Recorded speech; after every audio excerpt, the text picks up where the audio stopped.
Puji Tuhan, Shalom Bapak Ibu, Saudara-saudara yang dikasih Tuhan, jemaat IHS yang Tuhan kasihi. Kita bersyukur boleh ketemu sekalipun dalam suasana seperti ini. Kita tidak bisa bertemu langsung, tetapi kita punya kesempatan di tempat kita masing-masing. Kita belajar kebenaran firman Tuhan dalam suasana COVID-19 ini. Sekalipun kita tidak bisa beribadah secara komunal seperti suasana ibadah waktu-waktu sebelumnya, ketika COVID-19 ini belum datang, tetapi kita bersyukur kita masih punya kesempatan untuk berdoa, memuji Tuhan, menyembah Tuhan. Kita masih punya kesempatan untuk belajar firman Tuhan di tempat kita masing-masing. Nah, Bapak Ibu, saudara-saudara yang dikasih Tuhan, pada kesempatan yang baik saat ini, saya akan mengajak kita untuk belajar kebenaran firman Tuhan, belajar firman Tuhan yang terambil dari Injil Matius pasalnya yang ke-15, mulai dari ayat yang ke-21 sampai ayat yang ke-28. Injil Matius pasalnya yang ke-15, mulai dari ayat yang ke-21 sampai ayat yang ke-28. Nah, kalau kita belajar dan melihat nats ini, maka kita akan menemukan sebuah kisah yang memberkati sekali, teristimewa bagi saya pribadi, dan tentu juga firman Tuhan kisah ini akan juga memberkati kita. Kita akan belajar dari seorang perempuan Kanaan, dari sikapnya, dari perilakunya, dari imannya, dari caranya memperlakukan Tuhan. Rupa-rupanya kemudian mendatangkan kuasa, mendatangkan mujizat, mendatangkan kasih yang akhirnya memulihkan bukan saja pribadinya, tetapi orang yang dikasihinya, yaitu anak perempuan Kanaan. Nah, saudara-saudaraku yang dikasihi Tuhan, Kanaan adalah daerah atau bangsa penyembah berhala. Mereka dikenal sebagai bangsa yang kejam, bangsa yang sadis, bangsa yang tidak segan-segan menganiaya, bahkan membunuh. Ya, terjadi perilaku hidup yang amoral di sana. Ya, ada pemberontakan terhadap orang tua juga tidak ada kasih sama anak. Yang jelas bangsa Kanaan adalah bangsa yang kafir, tidak menyembah Tuhan, dan mereka menyembah dewa, mereka menyembah Baal, saudara-saudaraku yang dikasih Tuhan. Yang menariknya adalah perempuan dari suku bangsa Kanaan ini yang dikenal seperti yang saya jelaskan tadi, rupanya dia datang kepada Tuhan, dia menghampiri Tuhan, dia datang kepada Yesus. Ada sesuatu yang mendorong dia, ada sesuatu yang membuat dia kemudian punya keinginan besar untuk bertemu dengan Yesus, punya harapan besar di balik pertemuan dengan Yesus, dia akan mendapatkan sesuatu. Nah, kita akan belajar, setidaknya saya mencatat ada 3 catatan penting bagi saya pribadi, dan saya akan juga bagikan kepada kita. Saya rindu kita juga supaya bisa sama-sama belajar dari kehidupan perempuan Kanaan ini. Nah, saudaraku, hal yang pertama, pelajaran pertama yang bisa kita pelajari dari seorang perempuan Kanaan ini adalah perempuan Kanaan ini adalah seorang yang mengasihi keluarganya, seorang yang mengasihi anaknya, seorang yang punya hati yang besar, kasih yang limpah, kasih yang mengalir, yang mendorong dia untuk do something, untuk berbuat sesuatu. Nah, saudara-saudara yang dikasihi Tuhan, dia datang kepada Yesus, lalu dia berkata, "Yesus, anak Daud, kasihanilah aku." Kalau kita melihat ayatnya yang ke-22, dia berkata, firman Tuhan berkata, "Maka datanglah seorang perempuan Kanaan dari daerah itu dan berseru, 'Kasihanilah aku, ya Tuhan, anak Daud, karena anakku perempuan kerasukan setan dan sangat menderita.'" Nah, perempuan Kanaan ini, saudara perhatikan, perempuan Kanaan ini, dia datang kepada Tuhan, dia tidak berkata, "Yesus anak Daud, kasihanilah anak saya." Tetapi dia berkata, "Yesus anak Daud, kasihanilah aku." Rupa-rupanya, saudaraku, saya melihat ada koneksi batinnya yang kuat antara perempuan Kanaan ini dengan anaknya. Dia begitu mengasihi anaknya, sehingga kesakitan anaknya menjadi kesakitannya. Penderitaan anaknya adalah penderitaannya. Betapa saya boleh melihat kasihnya yang begitu besar, kasihnya yang begitu limpah sama keluarganya, sama anak-anaknya. Nah, saudara-saudaraku, hari-hari ini kita tidak boleh kehilangan kasih itu, di mana suasana COVID-19 ini membuat orang dipaksa untuk di rumah saja, terisolasi, mengisolasikan diri dalam suasana yang kadang tidak nyaman, ada kejenuhan, begitu saudaraku ya. Dalam suasana seperti ini, kita tidak bisa bebas hidup bergaul sebagaimana kehidupan kita di masa-masa sebelum COVID-19 ini. Kasih orang pun juga mungkin sudah mulai tawar, dan memang Alkitab mencatat kasih kebanyakan orang semakin tawar menjelang hari kedatangan Tuhan. Hidup manusia semakin ego, semakin mementingkan diri sendiri, saudara-saudaraku yang dikasihi Tuhan. Bahkan saudara-saudaraku, orang bisa melakukan kejahatan, melakukan tindak kekerasan demi untuk kepentingan dirinya sendiri. Bahkan begal atau rampok, dia tidak segan-segan membunuh. Dia tidak segan-segan melakukan tindak kekerasan demi keinginannya, demi mendapatkan sesuatu yang diharapkannya. Kasih kebanyakan orang memang sudah semakin tawar. Tidak jarang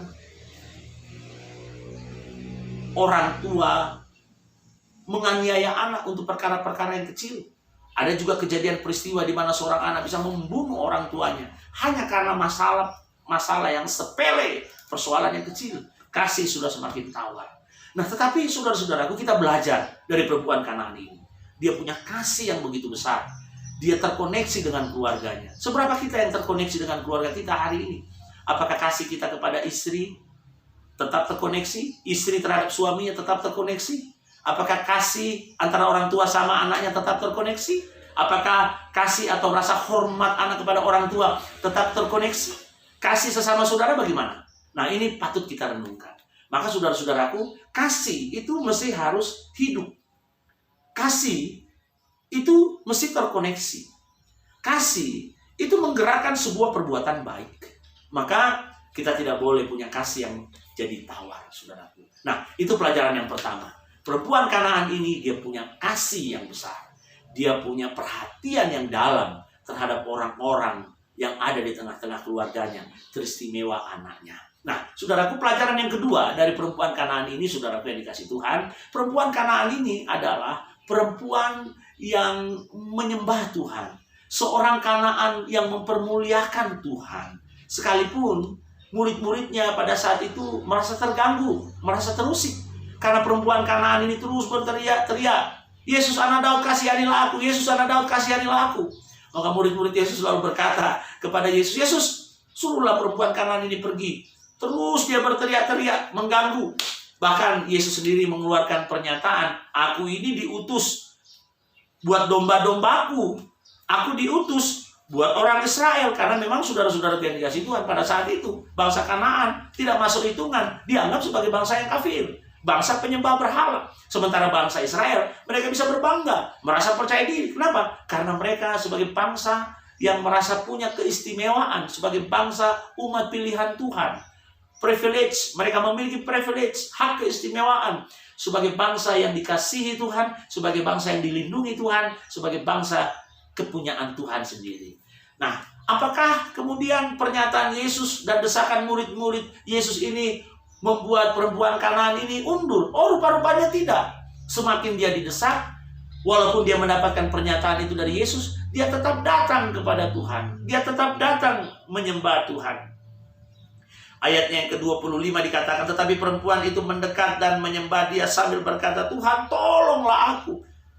Dia mendapatkan perlakuan itu, tetapi dia datang menyembah Tuhan. Nah, itu pelajaran yang kedua. Perempuan Kanaan ini adalah seorang yang menyembah Tuhan, yang menyembah Yesus. Dia menyembah objek yang benar. Dia menyembah Tuhan. Dia menyembah Yesus. Dia tidak menyembah harta. Dia tidak menyembah kekayaan. Dia tidak menyembah dunia. Tapi dia menyembah Yesus. Hari-hari ini orang lebih banyak menyembah, bangga dengan harta, bangga dengan kekayaan, bangga dengan jabatan, saudaraku. Padahal tidak ada artinya. Apalagi dalam suasana COVID-19 ini. Uang seolah-olah tidak ada artinya yang berkaitan dengan upaya kesembuhan.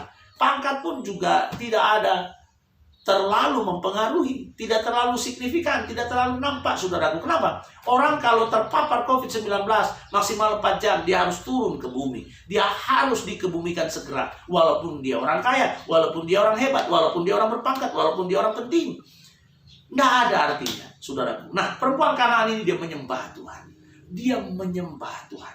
Nah, kata yang digunakan di sana dalam teks Yunani-nya, bahasa asli Alkitab Perjanjian Baru, digunakan kata proskunei, yang artinya juga sejajar dengan kata proskuneo, yang berarti mencium, yang berarti menjilat. juga berarti mendekat, saudaraku yang dikasihi Tuhan. Saya sudah memeriksa bahasa aslinya, dalam penjelasan bahasa Inggrisnya digunakan kalimat like a dog licking his master's hands. Sama seperti seekor anjing yang sedang menjilati tangan tuannya. Dia begitu menempatkan Tuhan di tempat yang tinggi. Tidak ada kesenangan, saya kira. Saya pernah memiliki anjing dan coba merenungkan kebenaran ini, lalu mau tidak mau, karena narasinya digunakan kalimat like a dog licking his master's hands, sama seperti seekor anjing yang sedang menjilati tangan tuannya, maka saya coba merenungkan baik-baik tentang makna itu. Saya pernah punya anjing dan pernah pelihara anjing. Tidak ada, saya kira, kesenangan yang lain yang dimiliki anjing selain makan. Dan kesenangan yang paling utama sebenarnya, dia bisa dekat dengan tuannya. Dia datang di kaki tuannya, dia menjilati tuannya, dia menciumi tuannya. Dan sekiranya dia bisa mendapatkan belayan kasih dari tuannya, ketika tuannya mengulurkan tangan dan mengusap kepala atau leher dari anjing tersebut, anjing begitu senang, rasanya tidak mau berpisah dengan tuannya. Nah, perempuan Kanaan ini, dia datang mendekat, tersungkur di kaki Tuhan dan menempatkan dirinya seperti seekor anjing. Tidak apa-apa saya anjing, tetapi saya mendapatkan kemurahan-Mu ya Tuhan. Tidak apa-apa saya hina, tidak apa-apa saya kafir, dianggap kafir, tetapi saya mendapatkan kasih-Mu Tuhan. Lalu ada ayat yang menarik di sini. Tetapi Yesus menjawab, tidak pantas atau tidak patut mengambil roti yang disediakan bagi anak-anak dan memberikannya kepada anjing. Kata perempuan itu, benar Tuhan, namun anjing itu makan remah-remah yang jatuh dari meja tuannya. Wow, bayangkan saudaraku, sudah mendapat perlakuan yang lumayan cukup kasar ya. Tetapi perempuan ini, dia tetap mendesak. Seolah-olah dia tetap mendesak, tetap menghampiri Tuhan. Karena dia tahu Tuhan akan melakukan sesuatu yang baik. Dia tidak curiga atau mengurangi nilai imannya ketika dia mendapatkan perlakuan yang tidak baik, tidak pantas dari murid-murid Yesus. Bahkan mungkin dari Yesus sendiri. Padahal Yesus sedang melihat, menguji iman perempuan Kanaan ini. Dia menyembah Tuhan. Dia datang menghampiri Tuhan. Tidak pantas, walaupun Yesus berkata, tidak pantas roti yang mestinya buat anak-anak diberikan kepada anjing. Lalu perempuan ini berkata, enggak apa-apa Tuhan. Enggak apa-apa, enggak pantas, enggak apa-apa. Saya anjing pun enggak apa-apa. Asalkan roti itu yang jatuh dari tangan Tuhan sendiri, maka roti itu akan bermanfaat bagi saya. Maka roti itu akan mendatangkan kehidupan bagi saya. Maka roti itu akan memulihkan saya. Teristimewa bagi anak saya yang sedang dalam penderitaan. Perempuan ini punya hati seorang penyembah. Seorang hati yang menyembah. Maka proskuneo juga memiliki arti menempatkan Tuhan di tempat yang paling tinggi dari semua harapan dan cita-cita. Ada keinginan-keinginan lain, tetapi Tuhan lebih utama. Tuhan lebih tinggi. Tuhan lebih agung. Tuhan lebih mulia. Tuhan lebih dari segala-galanya. Hati yang menyembah ini, saudaraku yang dikasihi Tuhan, akan mendorong kita mengalami anugerah dan kasih Tuhan. Makanya hari-hari ini, jangan sampai kita tidak menyembah Tuhan. Terus menyembah Tuhan. Lewat doa, lewat ujian penyembahan, lewat firman Tuhan, kita terkoneksi sama Tuhan. Kita menyembah Dia, menempatkan Tuhan di tempat yang paling tinggi, di tempat yang paling mulia. Dia yang layak menerima segala hormat, pujian, pengagungan. Dia yang bersemayam di tempat kudusnya, di terang yang tak terhampiri dalam keagungan. Dialah objek tempat kita menyembah, mengagungkan Dia. Itu poin yang kedua, kebenaran yang kedua. Dan kebenaran yang ketiga, saudaraku, pelajaran yang terakhir, jemaat THS yang Tuhan kasihi, pelajaran yang terakhir adalah perempuan Kanaan ini, rupa-rupanya dia punya iman yang besar. Dia punya tantangan, dia punya pergumulan, dia punya masalah. Tetapi iman atau kualitas imannya benar-benar unggul. Itu yang kemudian menarik perhatian Tuhan, yang menjamah hati Tuhan. Karena dia melihat iman perempuan ini loh begitu hebat. Iman perempuan ini loh begitu kuat. Maka di ayatnya yang ke-27 dan 28 ini tidak bisa kita putuskan karena ini terkait. Maka saya baca ulang ayat yang ke-27. Kata perempuan itu, benar Tuhan, namun anjing itu makan remah-remah yang jatuh dari meja tuannya. Ayatnya yang ke-28, maka Yesus menjawab dan berkata kepadanya, hai ibu, besar imanmu, maka jadilah kepadamu seperti yang kau kehendaki. Dan seketika itu juga anaknya sembuh. Tidak tunggu waktu lama, tidak tunggu waktu panjang, saudaraku. Seketika itu juga anaknya sembuh. Kenapa? Karena Tuhan melihat iman yang besar. Iman yang tertumpah dari perasaan kasih sama anaknya. Dia mewakili kesusahan anaknya. Dia mewakili penderitaan anaknya. Dan iman seperti ini, beban seperti ini, Tuhan perhitungkan sebagai sesuatu yang baik dan mulia adanya. Nah, hari-hari ini kita tidak boleh kehilangan iman. Covid boleh ada, masalah boleh ada, persoalan boleh ada, tantangan boleh ada, pergumulan pun juga bisa datang menghampiri kita. Tetapi iman kita mesti kita jaga. Kita mesti pelihara iman. Kerjakan keselamatan kita dengan takut dan gentar akan Tuhan. Kita pelihara iman kita, jangan sampai goyah. Jangan sampai ketakutan menghimpit kita. Sehingga kita tidak bisa datang menghampiri Tuhan. Kita tidak bisa melihat kuasa Tuhan. Kenapa? Karena ketakutan lebih dominan.